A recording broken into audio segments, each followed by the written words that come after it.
நேர்மையை கடைபிடிக்கும். அரசியலில் அது வந்து ஒரு முக்கியமான பண்பு. இப்போ நான் கொடுக்குற வாக்குறுதி, நான் வந்தது முதல் வேலையாக டிநகர் பஸ் ஸ்டாண்டு வந்து ஒரு 10 மாடி வணிக வளாகம் கட்டிட்டு தரக்கூடிய பார்க்கிங் வசதியோட, அந்த லிஃப்ட்டு, கார் பார்க்கிங் லிஃப்ட்டு. கட்சிக்காரர்கள் மத்தியில் அவருடைய மகன் என்ற பேர் வந்து இன்னைக்கு வரைக்கும் இருக்குது. இப்போ நான் ஓட்டு கேட்க போகும்போது கூட என்னை ராஜாவாக பார்க்க மாட்டாங்க, ராஜா அன்பழகனை தான் பார்க்குறேன். அதனால் நான் ஈஸியாக ரீச் ஆகிறேன். நாம் தமிழர் கட்சிக்கும் விஜய் கட்சிக்கும் தான் போட்டியே தவிர மூணாவது இடத்துக்கு முதல் இடம்லாம் அவங்க வாய்ப்பே கிடையாது. தமிழ்நாடு தேர்தல் களம் எப்படி இருக்கு அப்படின்னு ஒவ்வொரு தொகுதியா நம்ம பார்த்துக்கிட்டு இருக்கோம். அந்த வகையில் இன்னைக்கு டிநகர் தொகுதிக்கு வந்திருக்கோம். டிநகர் தொகுதியில திமுகவினுடைய வேட்பாளராக ராஜா அன்பழகன், அதாவது முன்னாள் எம்எல்ஏ ஜே அன்பழகன் அவருடைய மகன் போட்டியிடுறாரு. டிநகர் கள நிலவரம் எப்படி இருக்கு, இங்க காம்படிஷன் எப்படி இருக்கு அப்படிங்கிறது எல்லாம் அவர்கிட்ட கேட்டு தெரிஞ்சுக்கலாம். வாங்க சார். வணக்கம். வணக்கம் சார். அப்பா ஜே அன்பழகன், அவர் பேர்லான பாலத்தை கடந்து தான் வந்து உங்களை பார்க்கறதுக்கு. அந்த அளவுக்கு பெரிய லெகசி அவருக்கு இருக்கு. தாத்தாவுக்கு பழக்கடையே இங்கே இருக்குது, ரொம்ப வருஷமாக வந்து பார்க்குறோம். ஸோ இப்படிப்பட்ட ஒரு லெகசியான குடும்பத்துலேருந்து வரீங்க. உங்களுக்கு வந்து இந்த தடவை தேர்தலை சந்திக்கும் போது அது ஒரு ப்ரெஷரை ஏற்படுத்துதா, இல்லை அது நீங்கள் பாசிட்டிவாக பார்க்குறீங்களா? நான் வந்து 2022 இப்போ நம்ம போகிறோமே இந்த 141வது வார்டு கவுன்சிலராக ஃபஸ்ட்டு நின்னேன். சரி. இப்போ நான் ஆக்சுவலாக கவுன்சிலராக இருக்கேன். இந்த வார்டு கவுன்சிலரை ஒரு எலெக்ஷனை நான் பார்த்துருக்கேன். ஆனால் இது சட்டமன்ற தேர்தல்ன்றவரை கொஞ்சம் இன்னும் உன்னிப்பாக பெருசாக இருக்குது, அவ்வளோதான். கொஞ்சம் போட்டிகள் அதிகமாக இருக்கும். மற்றபடி நிறைய தேர்தல் நான் சந்திச்சிருக்கேன் எங்கள் அப்பா கூட சேர்ந்து. எனக்கு நினைவு தெரிந்தே ஒரு 2001 எலெக்ஷன். ஓ, அப்போதுல இருந்து அப்பா உங்களை தயார்படுத்தி இருந்தாரு? தயார்படுத்தலை, நான் வாலண்டரியா போவேன். ஓ சரி. அவரு தயார்படுத்தல, நான் வாலண்டரியா போவேன். அவருக்கு முன்னாடி போய் அந்த இடத்துல நிற்பேன். அவரு இங்க போறாருன்னா ஃபர்ஸ்டே போய் நின்று என்ன பண்றாங்க, எது பண்றாங்க பார்ப்பேன். பூத்துக்கு எப்படி போறாங்க, அது என்ன பண்றாங்க, அதெல்லாம் அப்படியே படிப்படியா அப்படியே அது ஆட்டோமேட்டிக்கா அப்படியே வந்துருச்சு. ஒண்ணுதான் அந்த வகையில. ஸோ இந்த தேர்தல் எப்படி இருக்கு, இப்போ களம் எப்படி இருக்கு? இப்ப களம் நல்லா இருக்கு. ஏன்னா கடந்த 5 ஆண்டு பொற்கால ஆச்சுன்னே நான் சொல்லுவேன்.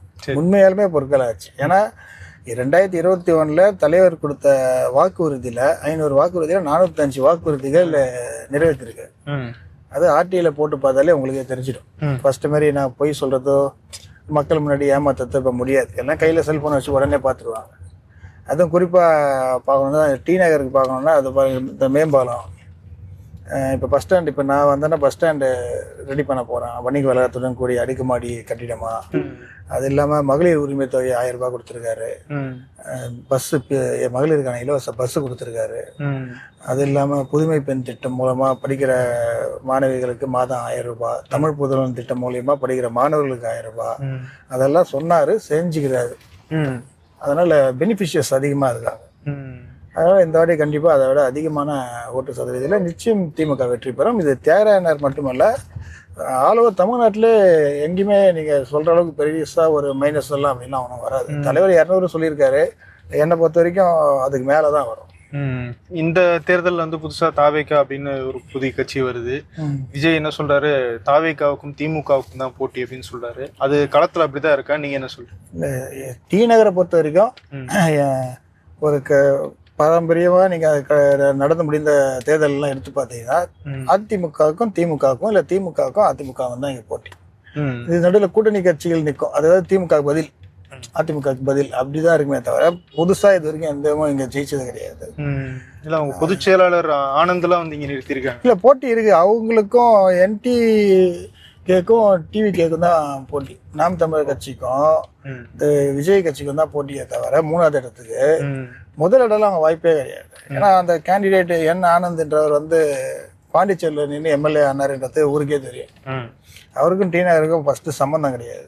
டிநகரில் எத்தனை தெரு இருக்குன்னு தெரியாது, டிநகரில் எத்தனை பஸ் ஸ்டாண்ட்ஸ் இருக்குன்னு தெரியாது, எத்தனை பப்ளிக் டாய்லெட்ஸ் இருக்குன்னு தெரியாது, எத்தனை பிரிட்ஜஸ் இருக்குன்னு தெரியாது, இன்ஃப்ராஸ்ட்ரக்சர் என்ன இருக்குது டிநகர்லன்னு தெரியாது. சும்மா வாய் வந்து ஏதாவது ஒன்று பேசிட்டு ஓப்பனாக சொல்கிறேன். இப்போ டோட்டல் ஒரு 3 நாள் முன்னாடி டோட்டல் லிஸ்ட் வந்துச்சு, ஓட்டர்ஸ் லிஸ்ட் ஃபைனல். அந்த கவுண்டை சொல்லுங்கள் ஃபஸ்ட்டு கரெக்டாக. ஆண் எவ்வளோ, பெண் எவ்வளோ, இது மாற்றுத்திறனாளிகள் எவ்வளோ, திருநங்கைகள் எவ்வளோ, அதெல்லாம் சொல்ல தெரியாது. அவர் அப்போ யாருன்னா எழுதி கொடுப்பாங்க, இங்கே போய் எதை பேசுங்க, அங்கே போய் அதை பேசுங்கன்ட்டு. அந்த கட்சியே ஒரு ஸ்கிரிப்ட் படிக்கிற கட்சி தானே. அதெல்லாம் இங்கே இப்போ நீங்க வந்து இந்த தொகுதியை எவ்வளவு தூரம் புரிஞ்சு வச்சிருக்கீங்க? இல்லை, நான் பிறந்தது வளர்ந்தது படித்தது எல்லாமே டி நகரில். இப்போ இருக்கிறதும் டி நகரில். அதனால் இந்த நான் பிறந்த இப்போ எனக்கு 46 வயசு ஆகுதுன்னா எனக்கு கருத்து தெரிஞ்சு ஒரு 31 வருஷம், கிட்டத்தட்ட 15 வயசுலேருந்து நீங்கள் பார்த்தீங்கன்னா எல்லாமே நான் டி நகரில் தான் இருக்கேன். எல்லா வியாபாரிகளும் தெரியும், நடைபாதை வியாபாரிகள் தெரியும், அசோசியேஷன்ஸ் தெரியும், ஃப்ரெண்ட்ஸு, அனைத்து, இன்னும் சொல்லப்போனால் எல்லா கட்சியில் இருக்கவங்களும் எனக்கு தெரியும். நீ எங்க படிச்சீங்க? எந்த ஸ்கூல், காலேஜ்? நான் வந்து படித்தது வந்து 5th வரைக்கும் பர்கிட் ரோட்ல இருக்க ஆந்திரா பாலானந்தன் ஒரு ஸ்கூல்ல படித்தேன். அதுக்கப்புறம் நான் பக்கத்து நந்தனத்தில் பாஸ்டன் ஒன்று படித்தேன். காலேஜ் வந்து பிகாம் வந்து லயோலால பண்ணேன். அதனால கடை, ஜூஸ் கடை உங்களுக்கு தெரியும். ஆமா, அது நான் வந்து 58லேருந்து அந்த கடை இருக்கு. நான் பிறந்த எனக்கு ஒரு 10 வயசு இருக்கும்போதே நான் போய் கடையில உட்காருவேன். அப்ப அங்க இருக்கிற வியாபாரிகள் எல்லாருமே நமக்கு அப்படியே பழக்கமான ஒரு விஷயம்ன்றது. டி நகர் பொறுத்த வரைக்கும் நம்ம ஒன்றும் பெருசா இவரை தெரியாது அவரை தெரியாதுன்னா இல்லை. இப்போ இந்த தெருல இப்போ நிறுத்தினா கூட இங்க யாருன்னா ஒருத்தர் வந்துருவாங்க. அந்த அளவுக்கு நமக்கு எல்லாரும் நெருக்கமான ஆளு, ரொம்ப பழகின தொகுதி. பழகின தொகுதி. இப்படிப்பட்ட டி நகர்ல இன்னும் இந்த பிரச்சனை இருக்கு, மக்கள் இதெல்லாம் வந்து செஞ்சு தர சொல்றாங்க அப்படின்னு மக்கள்கிட்ட பேசும்போது அவங்க என்ன சொல்றாங்க? இல்ல, இப்ப டி நகர்ல பாத்தீங்கன்னா இந்த பிரிட்ஜி கட்டி முடிக்க வசதி உஸ்மான் ரோட்ல டிராபிக் வந்து குறைஞ்சிருக்கு. இப்போ 25-30 நிமிஷம் அந்த ரோடை கிராஸ் பண்ணுறதுக்கு ஆகும் பீக் ஹவர்ஸ்ல, இந்த தீபாவளி, பொங்கல், நியூ இயர் டைம்ல எல்லாம். ஆனால் இப்போ பார்த்தீங்கன்னா இந்த சவுத் உஸ்மான் ரோட்ல இருந்து நார்த் உஸ்மான் ரோடு போகிறதுக்கு ஒரு 3 நிமிஷம் இல்லை 4 நிமிஷத்துல போயிடலாம் பிரிட்ஜில். ரொம்ப வரவேற்பு. இப்போ வந்து வண்டி நிறுத்தத்துக்கான இடம் வசதி இல்லை. கார்ல வராங்க, 2 வீலர்ல வராங்க, அவன் தனியார் ஹோட்டல்ஸ்லயோ தனியார் இடத்துலயோ பார்க்கிங் நிறுத்துறாங்க 20 ரூபா 30 ரூபா ஒரு ஹவருக்குன்ட்டு. அந்த இஷ்யூஸ் கொஞ்சம் இப்போ போயிட்டு இருக்கு. அதுக்கு தான் வந்து டி நகர் பஸ் ஸ்டாண்ட் வந்து இன்னும் மேம்படுத்தாம அப்படியே இருக்கு. அது ஃபண்டு ஒதுக்கி அதுக்குள்ள கொஞ்சம் நம்ம ஆட்சியில் பண்ண வேண்டியது அது கொஞ்சம் தள்ளி போயிடுச்சு. இப்போ நான் கொடுக்குற வாக்குறுதி, நான் வந்தது முதல் வேலையா டி நகர் பஸ் ஸ்டாண்ட் வந்து ஒரு 10 மாடி வணிக வளாகம் கட்டிட்டு தரக்கூடிய பார்க்கிங் வசதியோட, அந்த lift, car parking lift, 2 wheeler எல்லாம் இந்த ஹைட்ராலிக் நவீன முறையில் என்ன இருக்கோ லேட்டஸ்ட் டெக்னாலஜியில் கிட்டத்தட்ட ஒரு எவ்வளோ மேக்ஸிமம் வண்டி அங்கே நிறுத்த முடியுமோ அதுக்கேற்ற மாதிரி அந்த பில்டிங் கட்டி கீழே மட்டும் அந்த கடைகள், அது கீழே பஸ் ஸ்டாண்டு, ஒரு நல்ல ஒரு நீட்டாக பார்க்கறது காம்ப்ளெக்ஸ் மாதிரி ஒரு திட்டம் ஒன்று இருக்கு. அதனால ஒரு வெகுவாக அந்த பார்க்கிங் பிரச்சனை இங்கே முடிஞ்சிடும். ரெண்டாவது, மக்கள் ரொம்ப சொல்றது வந்து இந்த வடபழனி ஆற்காடு ரோட்ல வந்து டிராஃபிக். ஆமா, அதுவும் இப்பயும் பீக் ஹவர்ஸ்ல டிராஃபிக் உங்களுக்கு தெரியும். நிறைய பேர் அங்கே போயிட்டு வருவாங்க. அது போறவர் அந்த சைடு போறதுக்கு முக்கியமான வழியே அதுதான். இந்த மெட்ரோ ட்ரெயின் 2ஆம் கட்ட வேலை இப்போ நடந்துட்டு வருது. இந்த கட்ட வடபழனிலாம் அது கீழே இறங்கி அதுக்கப்புறம் அப்படியே ஜிஎன்சி ரோடு அந்த சைடில் வந்து அண்டர் கிரவுண்டில் போகுது.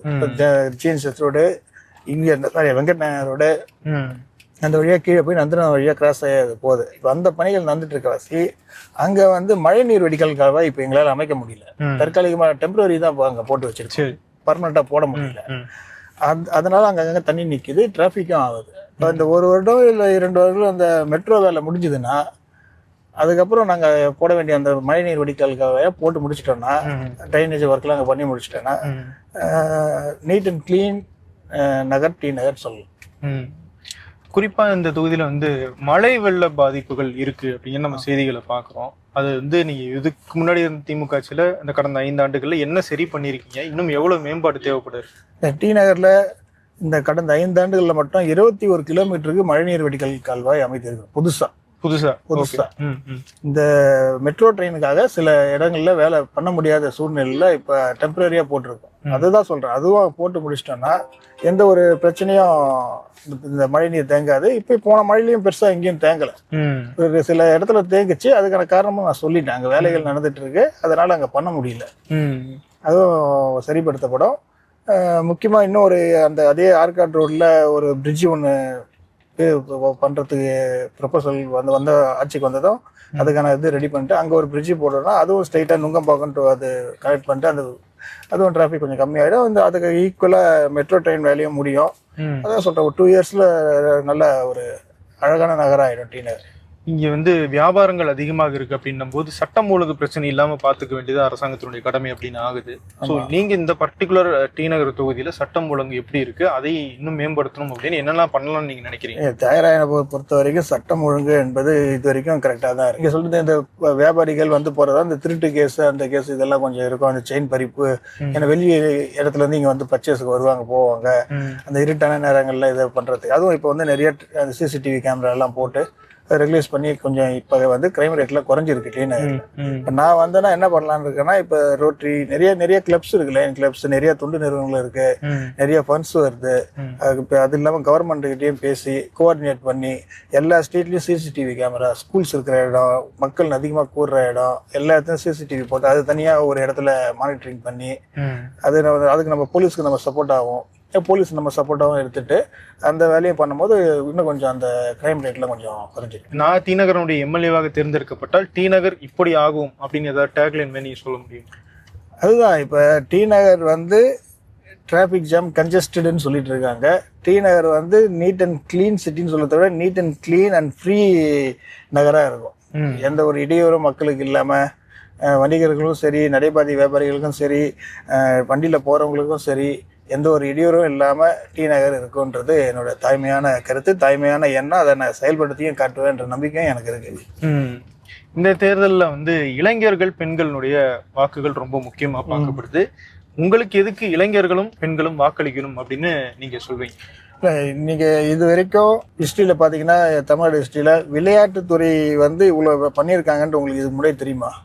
இந்த 5 வருஷம் தவிர இது மாதிரி ஏதாவது விளையாட்டுத்துறை அமைச்சர் ஏதாவது பண்ணியிருக்காரு அந்த மாதிரி? ஆனால் இன்னைக்கு விளையாட்டுத்துறை எப்படி இருக்கு? அது இல்லாமல் நான் முதல்வன் திட்டம் மூலம் இந்த வருடம் 52 பேர் IAS IPS தேர்வாயிருக்காங்க. அதனால இளைஞர்களுக்கும் விளையாட்டு வீரர்களுக்கும் இந்த அரசு வந்து ஒரு நல்ல ஒரு பாதையை அமைத்து கொண்டிருக்கிறது. அந்த வழியில் தியாகராய நகரில் ஒரு குறிப்பிட்ட 2 இடங்களை தேர்ந்தெடுத்து அங்கே வந்து தனியார் தொண்டு நிறுவன வசதிகளுடன் கவர்மெண்ட் வசதி சேர்த்துட்டு ஆர்கனைஸ் பண்ணி ஒரு நல்ல ஒரு ஏசியோட கம்ப்யூட்டர்ஸ், புக்ஸ் எல்லாம் ரெடி பண்ணி இந்த TNPSC, UPSC, Group 1, Group 2 எழுதுறவங்க அவங்களுக்கு எல்லாருமே படிக்கிறதுக்கான ஒரு நல்ல ஸ்பேசியஸாகவும் நவீன உபகரணங்கள், அதாவது கம்ப்யூட்டர்ஸு, அவங்களுக்கு என்னெல்லாம் வேணுமோ அதெல்லாம் ரெடி பண்ணி கொடுத்து அவங்கள வந்து அங்கேயே தயார் பண்ணி பரீட்சைக்கும் சரி, இல்லைன்னா அவங்க பரீட்சைக்கு போக முடியாத நேரத்தில் சில டைம் ரிசல்ட் வேற மாதிரி வரும், அவங்களுக்கு வேற எதனா வேலை வாய்ப்பு உருவாக்கி கொடுக்குறது, அந்த மாதிரி பண்ணி இளைஞருக்கு அது ஒரு ஊக்க சக்தியாகவும் இருக்கும். அதனால டீனர் பக்கத்தில் இருக்கிறவங்க இல்லை டீனர் வந்து தங்கி படிக்கிறவங்க அவங்களுக்குலாம் கொஞ்சம் நல்ல யூஸ்ஃபுல்லாக இருக்கும். ஃபியூச்சரில் அது ஒரு பேசும் ஒரு திட்டமாக அது இருக்கும். குறிப்பாக வந்து திராவிட மாடல் 2.0 அப்படின்னு வந்து முதலமைச்சர் ஸ்டாலின் சொல்றாரு.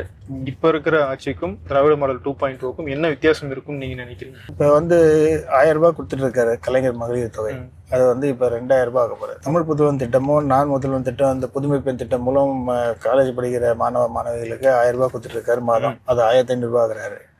அது இல்லாம 8000 ரூபாய் இல்லத்தரசிகளுக்கான கூப்பன் கொடுக்குறாரு.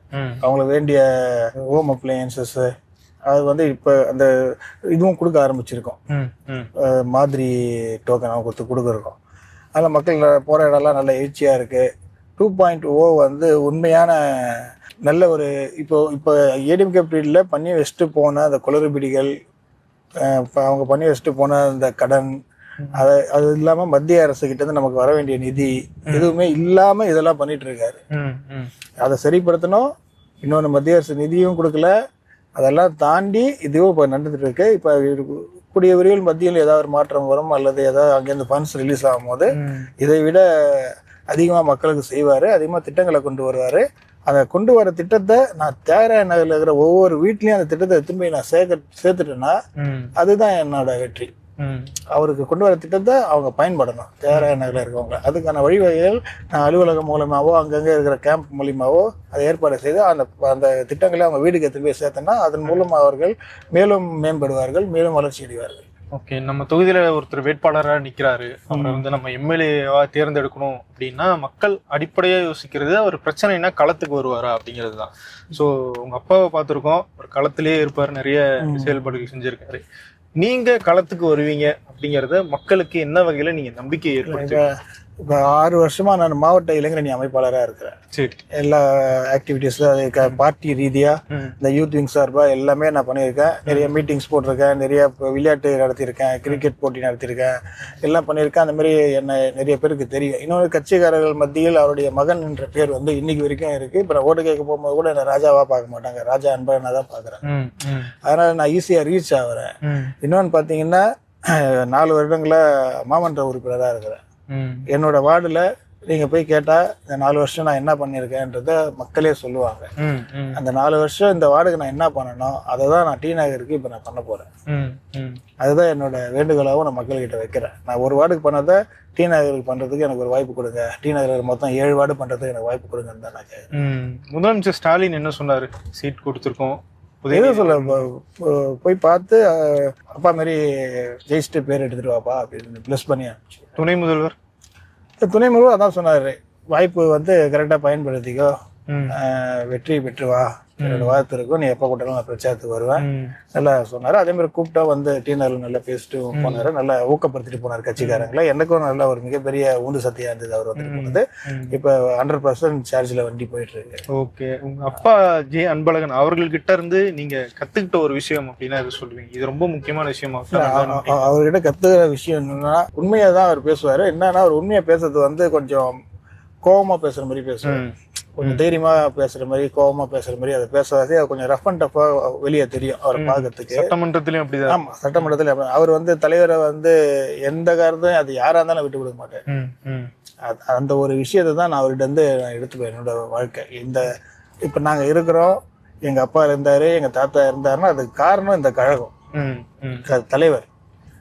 நாங்கள் இந்த கழகத்துக்கும் தலைவருக்கும் எங்கள் அப்பா எங்கள் தாத்தா எப்படி விசுவாசமாக இருந்தார்களோ, மக்களுக்கு எப்படி உண்மையாக இருந்தார்களோ, தொண்டர்களை எப்படி வழி நடத்தினாங்களோ, அதே போல் நானும் தலைமைக்கு என்றும் விசுவாசமாகவும் தொண்டர்களுக்கு எப்பயும் பாதுகாப்பாகவும் மக்களுக்கு என்னால் முடிந்த ஆட்சியில் இருந்தாலும் இல்லாவிட்டாலும் பதவியில் இருந்தாலும் இல்லாவிட்டாலும் என்னால் முடிந்த நல்லதுகளை எப்போதும் செய்து கொண்டே இருப்பேன் என்பதை இதன் மூலம் நான் தெரிவித்துக் கொள்கிறேன். அப்போ உங்களுக்கு வந்து பர்சனலா ஏதாவது சொல்லியிருக்காரா, நீ அரசியலுக்குன்னு வரும்போது இப்படிலாம் இருக்கணும், இல்லை இந்த ஒரு விஷயத்தை ஞாபகம் வச்சுக்கோ மனசுல அப்படிங்கிற மாதிரி ஏதாவது உங்களுக்கு அறிவுரை சொல்லியிருக்காரு? இல்லை, அறிவுரைலாம் சொன்னதில்லை. அவர் எப்படி பேசுவார்னா, அரசியல் நான் நிறைய வாட்டி அவர்கிட்ட கேட்டிருக்கேன் அரசியல் வர்றதுக்கு. அவர் அப்போ என்ன சொல்லுவாருன்னா, இல்லை இப்போ வேணாம்டா அப்புறமா வா, இப்போ வேணாம் அப்புறமா வா. என்ன காரணம்? ஏன்னா அவர் நான் இருக்கேன், இப்போ நீ வேற வந்தேன்னா எதுக்கு, நல்லா இருக்காது அப்படின்ற மாதிரி அவர் பேசுவார். சொல்றேன் சொன்னாரு, கடைசி வரைக்கும் சொல்ல. அவர் இறந்ததுக்கு அப்புறமா தான் தலைவர் கூப்பிட்டு எனக்கு இந்த இளைஞரணி கொடுத்தாரு. அவர் என்ன சொல்றாரு, அரசியலை பொறுத்த வரைக்கும் அது யாரா இருந்தாலும் நீ வந்து ஃபர்ஸ்ட் நேர்மையை கடைபிடிக்கணும். அரசியல்ல அது வந்து ஒரு முக்கியமான பண்பு. நீ ஸ்ட்ரெயிட் ஃபார்வேர்டா இருக்கிறதுனால இன்னொன்னு ஸ்ட்ரெயிட் ஃபார்வர்டாவும் இருக்கணும். ஒளிச்சு பேசுறதோ மறைச்சு பேசுறதோ இங்க ஒண்ணு அங்க ஒண்ணு சொல்றதோ இருக்கக்கூடாது. நீ தலைவர்கிட்ட எப்படி உண்மையா இருப்பியோ அதே மாதிரி தொண்டன்கிட்டயும் நம்ம உண்மையா இருக்கணும். இது ஒண்ணுதான் அவர் சொல்லி. இந்த டி நகர் தொகுதியில எவ்வளவு வாக்கு வித்தியாசத்துல ஜெயிப்போம் அப்படின்னு நீங்க நினைக்கிறீங்க? குறைந்தபட்சம் 10,000 ஓட்டுக்கு மேலதான் ஜெயிப்பேன், நம்பிக்கையா சொல்றேன். ரொம்ப நன்றி சார், உங்களுடைய நேரத்துக்கு வாழ்த்துக்கள். நன்றி சார்.